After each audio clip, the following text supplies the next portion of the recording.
Think back to a really vivid memory. Got it? Okay, now try to remember what you had for lunch 3 weeks ago. That second memory probably isn't as strong. But why not? Why do we remember some things and not others? And why do memories eventually fade? Let's look at how memories form in the first place. When you experience something, like dialing a phone number, the experience is converted into a pulse of electrical energy that zips along a network of neurons. Information first lands in short-term memory, where it's available from anywhere from a few seconds to a couple of minutes. It's then transferred to long-term memory through areas such as the hippocampus and finally to several storage regions across the brain. Neurons throughout the brain communicate at dedicated sites called synapses using specialized neurotransmitters. If two neurons communicate repeatedly, a remarkable thing happens. The efficiency of communication between them increases. This process, called long-term potentiation, is considered to be a mechanism by which memories are stored long-term. But how do some memories get lost? Age is one factor. As we get older, synapses begin to falter and weaken, affecting how easily we can retrieve memories. Scientists have several theories about what's behind this deterioration.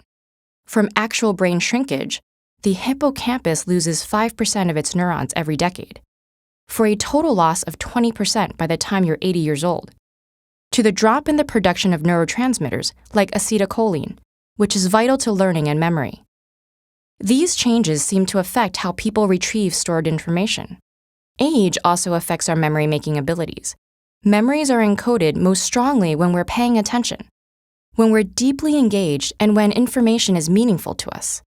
Mental and physical health problems, which tend to increase as we age, interfere with our ability to pay attention and thus act as memory thieves. Another leading cause of memory problems is chronic stress. When we're constantly overloaded with work and personal responsibilities, our bodies are on hyper alert. This response has evolved from the physiological mechanism designed to make sure we can survive any crisis. Stress chemicals help mobilize energy and increase alertness. However, with chronic stress, our bodies become flooded with these chemicals, resulting in a loss of brain cells and an inability to form new ones, which affects our ability to retain new information. Depression is another culprit. People who are depressed are 40% more likely to develop memory problems. Low levels of serotonin, a neurotransmitter connected to arousal, may make depressed individuals less attentive to new information. Dwelling on sad events in the past, another symptom of depression, makes it difficult to pay attention to the present, affecting the ability to store short-term memories. Isolation, which is tied to depression, is another memory thief. A study by the Harvard School of Public Health found that older people with high levels of social integration had a slower rate of memory decline over a 6-year period. The exact reason remains unclear, but experts suspect that social interaction gives our brain a mental workout. Just like muscle strength, we have to use our brain or risk losing it. But don't despair. There are several steps you can take to aid your brain in preserving your memories.